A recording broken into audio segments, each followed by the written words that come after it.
Poet को पढ़ने के लिए सबसे पहले पोइट की बियोग्राफी, देन उसका मूड, नंबर 3 जो उसकी टोन या उसकी थीम्स, यानी कि एक पोइट जो है वो अपनी पोइट्री किस लेवल की करता है, उसके अंदर उसके किस तरह के मूड्स होते हैं।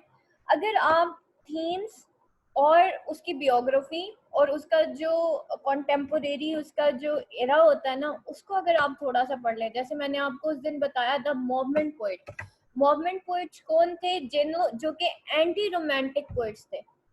जब हम कीट्स के साथ लार्किन को कंपेयर एंड कंट्रास्ट करते हैं तो हम ये देखते हैं कि जो कीट्स था वो तो रोमांटिक पोइट था, ठीक है। एंड फाइनली क्या हुआ कि वो क्या करता था, हर चीज को इमेजिनेशन, मतलब एक वर्ल्ड ऑफ इमेजिनेशन के अंदर जाके वो रियलिटी से भागता था और वर्ल्ड ऑफ इमेजिनेशन के अंदर जाके वो सॉलेस हासिल करता था। फिलिप लार्किन की जो पोइट्री है वो टोटली ऑपोजिट टू कीट्स है, एंटी रोमांटिक है, द मूवमेंट पोइट सब आ गए, ठीक है। इसके अंदर क्या है कि आपको सारा जो दिखाया गया बैकग्राउंड वो पोस्ट वॉर सिनेरियो कि जब जंगे होती हैं उसके बाद इंसानों की जिंदगियों में क्या असरात होते हैं, इंसान की सोच कैसी हो जाती है, और ये सारी चीजें इसके अंदर जो हैं वो दिखाई जाती हैं। कह रहे थे कि पोइट्स की उसका background scenario and then the era कि उसने किस तरह से लिखा और द मूड। अब जब post war scenario, it means की जारी बात है कि उसमें थीम ऑफ डेथ, ऑब्सेशन, जिसमें हम सुप्रेशन, थीम ऑफ सुप्रेशन, ये सारी चीजें कि इंसान सुप्रेस्ड उसकी फीलिंग्स है, वो डेथ के बारे में सोचता है, वो ब्लड शेड्स के बारे में सोचता है, क्योंकि इंसान के पास में जो हो जाता है वो उसके दिमाग पे उसके असरात रहते हैं। Now let's start the theme. अच्छा, थीम्स जो है ना वो किस तरीके से आपकी पोएम्स की क्रिटिकल एप्रिसिएशन में काम आएगी। अब इसके बाद मैंने आपको पोएम करवानी है ना, फॉर एग्जाम्पल मैं अब आपको चर्च गोइंग करवाऊंगी या एनी कोई भी मैं आपको पोएम करवाती हूँ, आप उस पोएम का टेक्स्ट जो है ना वो कंपेयर कर लें उसकी थीम्स के साथ, ठीक है। नाउ जब आप टेक्स्ट पढ़ोगे आप देखोगे इस टेक्स्ट के साथ साथ कौन सी थीम्स थी जो हमने पीछे पढ़ी थी लार्किन के बारे में, लार्किन की जो मेजर थीम्स थी वो क्या थी उसकी पोएम्स की, तो उन थीम्स को अप्लाई कर दें क्रिटिकल एप्रिसिएशन में। You will come to know कि अगर मैं इस टेक्स्ट को अंडरलाइन करती हूँ, आगे जाके बेटा आपका क्रिटिसिज्म में एक क्वेश्चन आता है, critically evaluate the following, and that is the unseen question, and that is the most easy, थोड़ा सा टेक्निकल है लेकिन मोस्ट इजी क्वेश्चन है। तो बेटा you should know how to underline the poem. उस पोएम को आप अंडरलाइन करेंगे, उसकी थीम्स निकालेंगे, उसके अंदर जो सिंबलिज्म है उसको किस तरीके से निकालते हैं, ये सारी चीजें आपने लिखनी होती है। तो थीम्स जब आप पोइट्स पढ़ते हैं तो उसमें बेटा आपकी थीम्स बड़ी बहुत ज्यादा काउंट होती है। पोइट्स का आप कोई भी किताब उठा के देख लें, उसमें नॉवल है, पोइट्री है या ड्रामा है, मैं क्रिटिसिज्म और लिंग्विस्टिक्स को साइड पे कर देती हूँ। तो पोइट्री, नॉवल, ड्रामा, वो कुछ थीम्स के ऊपर लिखा होता है। थीम्स कहते हैं यूनिवर्सल आइडियाज को जो कल भी थे और आज भी हैं, ठीक है, उसको उनको कहते हैं these are the themes, these are the universal ideas जो नॉर्मली हर दौर के अंदर देखे जाते हैं, उनको थीम्स कहा जाता है। यहाँ पे देखें क्वेश्चन है, comment on the theme of change in Larkin poetry, what are the various themes in poem of Philip Larkin you have read, discuss the major themes in Larkin poetry. Larkin की poetry में आपने major themes बतानी है। Philip Larkin poetry has a variety of themes such as time, death, melancholy, pessimism, chaos, isolation, love, nature, religion, and war. Some critics have pointed out the narrowness of the range of the theme. कुछ लोगों ने, कुछ critics ने जो है point out किया उसकी narrowness of theme को, क्योंकि वो टोटली एक पैसिमिस्टिक टोन है, इस वजह से उसकी थीम्स को नैरो कहा गया। While his admirers has expressed their praise for his distinctive treatment of these themes, but his limited work has unlimited depth. He is not only a prolific poet. Melancholy देखते हैं, melancholy कहते हैं गम को। Melancholy embraces all his themes. This is the most prominent and dominant theme of his poetry. It is because of his incurable pessimistic attitude. ये उसका pessimistic sad attitude था जिसकी वजह से मेलंकली जो है वो हमेशा डोमिनेंट रही है उसकी तमाम पोएम्स में। Eric Homberger describes him as the saddest heart in the post war supermarket. और एरिक होमबर्जर ने उसको डिस्क्राइब किया कि ये सैडेस्ट हार्ट है पोस्ट वॉर सुपरमार्केट में. Larkin attitude in his poem ambulances is pessimistic with an atmosphere of pathos and melancholy hovering over it. जब हम एम्बुलेंस की बात करते हैं तो that is the symbol of the death. ठीक है, that is also the symbol of the new life. May be वो जो पेशेंट है वो डेथ की तरफ जा रहा होता है, हो सकता है वो ठीक होता भी है या नहीं होता, या उसकी डेड बॉडी घर आती है. तो दैट इज द थिंग. ये सारी चीजें उसके अंदर, उसकी पोएम्स के अंदर दिखाई जाती हैं. The poem shows the hollowness and emptiness of the modern man who has no time to show love and sympathy for a sick man. बस इंसान कोशिश यही करता है कि एम्बुलेंस से बस बंदा चला जाए और फॉर द टाइम बिंग हम उसको देखते हैं. लेकिन एक मॉडर्न मैन का डिलेमा है कि he is so much materialistic. वो इतना मटेरियलिस्टिक हो चुका है कि वो एक एम्बुलेंस में देखे हुए पेशेंट को सिर्फ हैरानी से कुछ लम्हों के लिए देखता है. उसके बाद या हम किसी की डेथ पे जाते हैं तो फॉर द टाइम बिंग हमें होता है कि अच्छा ठीक है इसकी डेथ हो गई है, और जब हम घर आते हैं हम नॉर्मल होते हैं. इवन हम वहां जाके भी तकरीबन नॉर्मल ही होते हैं.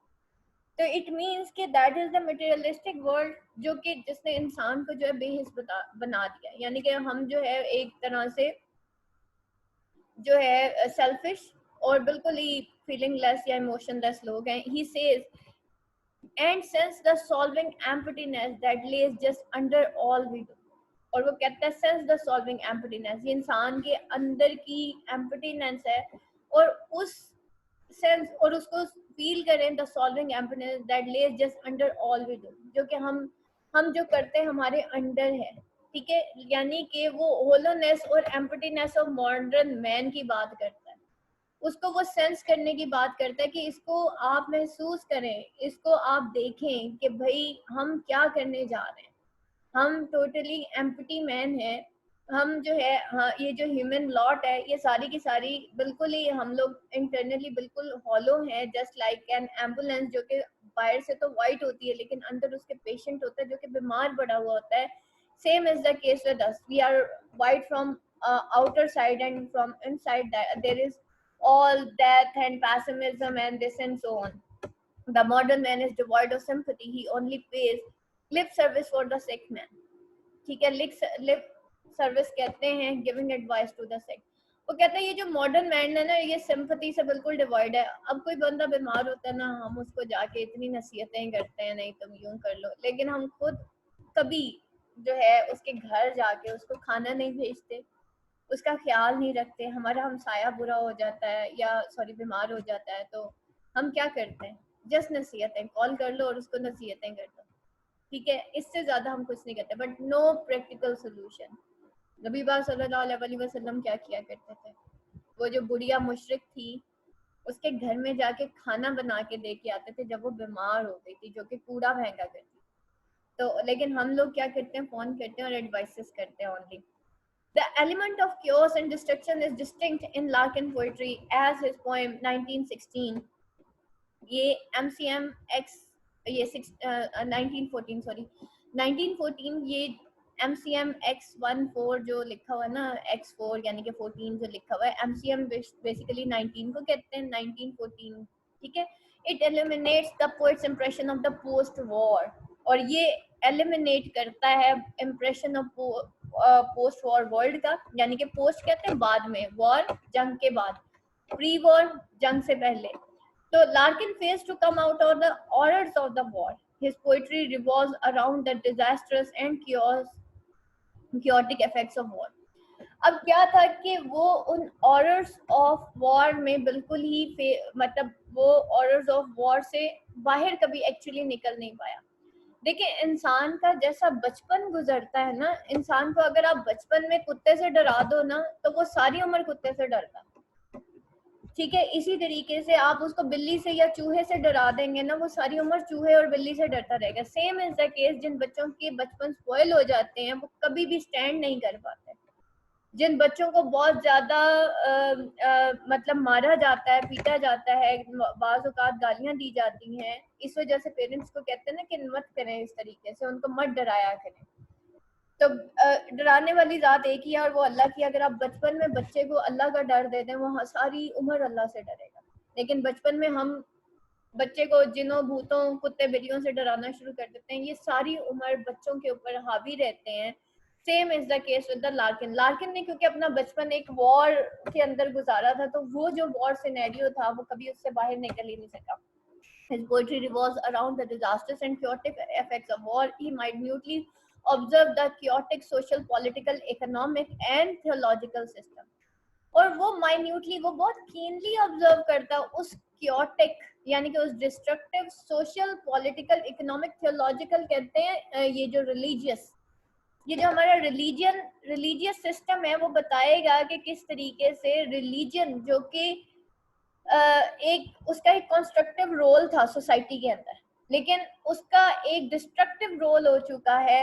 On the name of religion लोगों को ब्लैकमेल किया जाता है, और रिलीजन जो है उसने अपना रोल जो है, थियोलॉजी ने अपना रोल, या ये थियोलॉजिकल सिस्टम जो है इसने अपना रोल जो है वो किस तरीके से लॉस्ट कर दिया है। He discusses the chaotic situation in which people were forced to migrate to villages in search of shelter, और वो बताएगा कि किस तरीके से लोग जो है जंगी हालात में माइग्रेट कर जाते हैं जस्ट टू मतलब search of shelter. Larkin sympathizes with lost generation and criticizes the craze for war. आप लोगों ने हेमिंगवे का पढ़ा पार्ट 1 के अंदर अमेरिकन लिटरेचर में क्या था उसका, for whom the bell tolls, उसके अंदर उसने लॉस्ट जनरेशन का एक कॉन्सेप्ट दिया था हेमिंगवे ने। लॉस्ट जनरेशन वो लॉस्ट जनरेशन थी जो कि लॉस्ट कर गए थे फेथ ऑन गॉड, ठीक है, ये निहिलिस्ट थे, ठीक है। लॉस्ट जनरेशन में जब वॉर्स होती है ना तो इंसान जो है ना अपना फेथ खो बैठता है, ठीक है। वो इतना ज्यादा, क्योंकि जब आप नाउमीदी में चले जाते हैं, पैसिमिज्म में चले जाते हैं, तो जितना इंसान नाउमीद होता है उतना उसका फेथ भी खत्म हो जाता है। तो they have lost faith on God, तो नो गॉड कॉन्सेप्ट आ गया था उस लॉस्ट जनरेशन में। वो बिल्कुल मेंटली वो जनरेशन जो थी वो खत्म हो चुकी थी, उसको बेटा लॉस्ट जनरेशन कहा जाता है, जो कि वॉर के इफेक्ट्स की वजह से इंसान के जहन पे क्या असरात होते हैं, क्योंकि उनके सामने उनके प्यारे मर गए, उनके सामने उनकी जायदादें बिखर गई। तो फाइनली वो जो जनरेशन थी ना वो दिमागी तौर पे कंफ्यूज्ड, पैसिमिस्टिक और बिल्कुल एक नाउमीद कौम थी, जिसको लॉस्ट जनरेशन कहा जाता है, जिसको समझ नहीं आ रही थी कि अब हम क्या करें और क्या ना करें।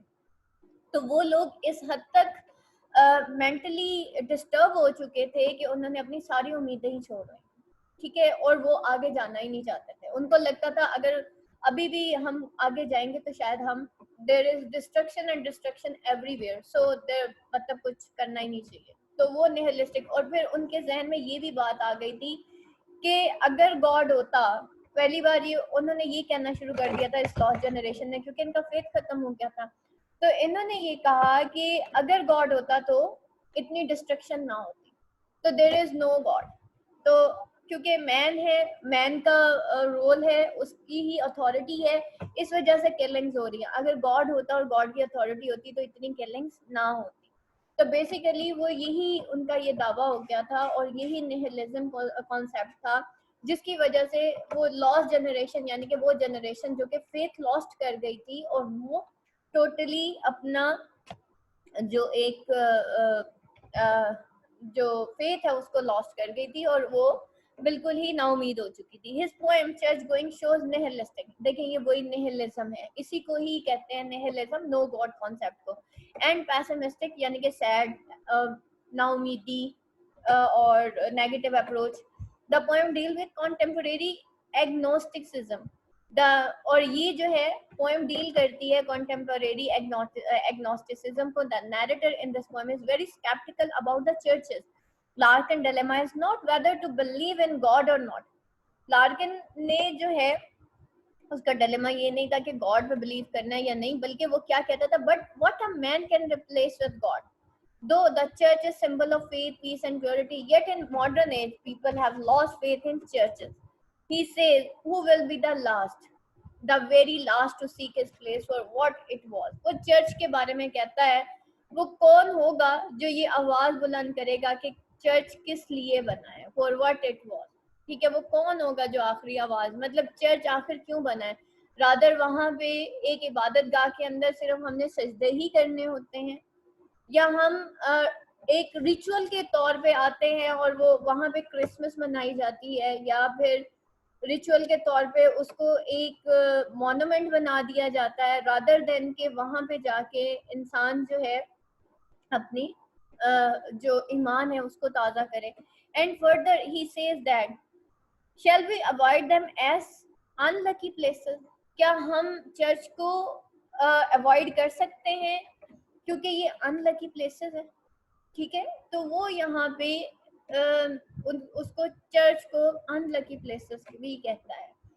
as for as the as for sorry as far as the nihilism is concerned, यानी कि no god concept is concerned, Larkin talks about the negation of life. negation of life नाउमीदी, ठीक है, उसने निगेट कर दिया लाइफ को, life की happiness को, show his disgust with the modern civilisation. और ये जो मॉडर्न सिविलाइजेशन है उसके उसके सामने उसने एक डिसगस्ट शो किया अपना. Loneliness and alienation are the reluctant themes of Larkin.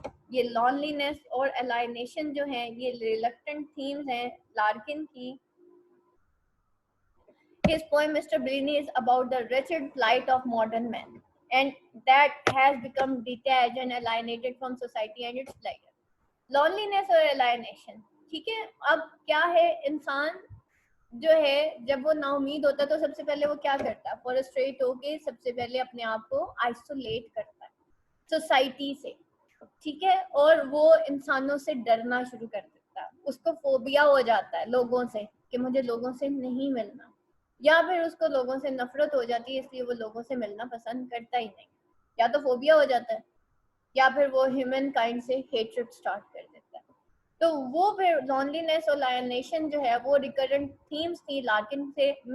His poem Mr. Blaine is about the wretched plight of modern man that has become detached and alienated from society and its pleasures. Mr. Blaine lives in abject poverty because of economic pressures. The poet satirizes at the modern civilization which is going to dogs. Going to dogs यानी कि जो तबाह हो रही है, that is continuously destructive. It is full of chaos and there is no hope for betterment in the life of a common man. ठीक है, और वो कहता है ये मिस्टर ब्लीनी की जो उसने एक बदहाल किस्म की एक जो शो की लाइव वो जो थी, there is no hope for betterment in life of common man. तो वो कहता है कि कोई होप ही नहीं है कि बेटरमेंट ऑफ लाइफ हो in common man. Love is another significant theme of his poetry. He regards love as supreme illusion, ठीक है, और वो उसको सुप्रीम इल्यूजन, इल्यूजन किसे कहते हैं, कंफ्यूजन को, मसले को, ठीक है, वो उसको इल्यूजन कहता है. Love comes in the guys of melancholy. His poetry shows that modern man has no love and sympathy for others, so he does not depict love as very ardent or satisfying passion. He believes that everyone is sure to be disappointed in love. His poem No Road depicts the impossibility of fulfillment of love. मोहब्बत पे उसको यकीन नहीं था, उसने कहा ये बस एक पैशन ही है जिसका कोई रोल शोल कोई नहीं है, बल्कि ये भी एंड इसका सैडनेस पे ही होता है. He always tries to explore the gap between what one expects in love and what he receives it in. As Mr. Bleeny and Man is Ambulance both are deprived of love in their life. और वो हमेशा यही try करता है कि वो ये gap explore करे जो कि एक इंसान जो एक्सपेक्ट करता है इन लव और क्या वो रिसीव क्या करता है. ठीक है, हम एक्सपेक्ट क्या करते हैं और रिसीव क्या करते हैं. As mister Bleaney and the man in ambulance both are deprived of love in their life. Larkin pessimism leads to contemplate about death. It is the dominant theme in his poetry. His imagination is always gripped with the idea of death, which made him a contemplative soul. Almost every critic noted his obsession with death. He emphasizes on the omnipresence of death. वो जो है omnipresence of death यानी कि कुदरत या उसका omnipresence यानी कि उसकी जो dominance of death है वो हमेशा उसको emphasize करता था. The theme of burden and sadness also rules over Larkin poetry. Insignificance of man is described in his poetry going. Larkin writes in Dockery's Son that life is first boredom. His rejection of life was due to the fact that it never exercised any fascination for him. He says whether or not we use it, life it goes. Again in Dockery and Son, he says childhood for him was a forgotten boredom. Nature देख लेते हैं. Nature is represented in Larkin poetry as impersonal and neutral. He does not take nature as holy mother, rather it comes in cloak of chaos and destruction. Nature के बारे में वो कहता था, उसका जो व्यू पॉइंट था वो बिल्कुल वैसा था जैसे हार्डी का था. हार्डी की हमेशा पैसिमिस्टिक टोन रही है. वो हमेशा वो कहता है नेचर जो है ना वो आती है, इन्वेड्स इन आवर लाइफ, और वो हमेशा उसका रिजल्ट क्या होता है, क्योस एंड डिस्ट्रक्शन होता है. Same is the case with the Larkin. वो उसको इम्पर्सनल और न्यूट्रल देखता है, और वो उसको एज होली मदर नहीं देखता, बल्कि वो कहता है कि ये क्योस और डिस्ट्रक्शन की तरह इंसान की जिंदगी में इन्वेड करती है. ठीक है, ही मतलब उसको उसकी जिंदगी के अंदर वो डिस्ट्रक्शन जो है वो पैदा करती है और क्योस पैदा करती है. He says nature is impersonal and neutral. वो कहता है कि नेचर जो है ना वो टोटली इम्पर्सनल और न्यूट्रल है. So he does not highlight the beauty of nature, but he only gives the description of canals, civic life, village, and industry. However, he imparts a moralizing power to nature as he says that the trees does not allow people to believe in their immortality. वो जो है नहीं allow करता लोगों को कि वो उन इमोर्टैलिटी पे बिलीव करें, कि trees does not allow people to believe in their immortality. कि ये वो नेचर के बारे में बताता है. He imparts a moralising part to nature as he says कि ट्रीज जो कि नेचर का पार्ट है वो भी एक दिन खत्म हो जाते हैं, और वो भी इंसान को ये शो करते हैं कि नेचर जो है मतलब वो कभी भी क्या होती है, इमोर्टल नहीं है. The trees renew themselves every year. हमेशा हर साल दरख्त जो हैं अपने आप को रिन्यू करते हैं. And invite man to follow their examples of refraction in the life. और वो रिन्यू करते हैं अपने आप को हर साल, और इनवाइट करते हैं मैन को कि वो अपनी लाइफ को रिफ्रेश करें. अब यहाँ पे देखें एक जो टोन हार्डी की लार्किन की जो पोएम्स के अंदर देखा गया कि नेचर को वो बताता है कि अगर नेचर जो है वो अपने आप को रिन्यू करती है, पत्ते झड़ जाते हैं, पेल हो जाते हैं और गिर जाते हैं, और नेचर एक लेसन देके जाती है, एक मॉरलाइजिंग लेसन देके जाती है कि इंसान को अपने आप को रिन्यू करना चाहिए. ठीक है, इस वजह से वो कहते हैं ना झाड़ू हम रोज करते हैं, अपने घर का रोज देते हैं, करते हैं ना, सफाई हम डेली करते हैं. Same is the case with the तज़किया नफ्स. ये जो हमारा नफ्स है ना बेटा, इसको भी झाड़ू रोज लगाना होता है. यानी कि तज़किया नफ्स कहते हैं नफ्स की सफाई को. जब हम डेली का अपना थोड़ा सा बैठ के सोचते हैं ना अपने बारे में, और फिर हम रियलाइज करते हैं कि रादर इट इज राइट और रॉन्ग, तो फिर वी कम टू नो कि what we have to do and what not. तो हमेशा ये अप्स एंड डाउन्स आते ही रहते हैं. तो नेचर हमेशा इंसान को एक मॉरलाइजिंग लेसन देके जाती है. We have to renew our life, we have to renew at each and every point. ठीक है, हमें हर दफा अपने आप को रिफ्रेश करना पड़ता है, रिन्यू करना पड़ता है. Same is the case with laptop, slow हो जाता है ना, रिफ्रेश कर लेते हैं हम उसको. तो इसी तरीके से इंसान को भी अपने आप को रिफ्रेश करना है. फिर वो क्या कहता है यहाँ पे कि Larkin poetry reveals his awareness of passing of time. That's why he considers that man is a slave of time. ठीक है, यहाँ पे साफ लिखा हुआ that is the slave of time. इंसान जो है वो स्लेव ऑफ टाइम है. That's why he considered the man a slave. He vividly discusses the adverse effect of time on man. Like Hardy, he is obsessed with the destructive nature of time. ठीक है, वो बताता है कि किस तरह इंसान की एक डिस्ट्रक्टिव नेचर है, टाइम की एक डिस्ट्रक्टिव नेचर है. He believes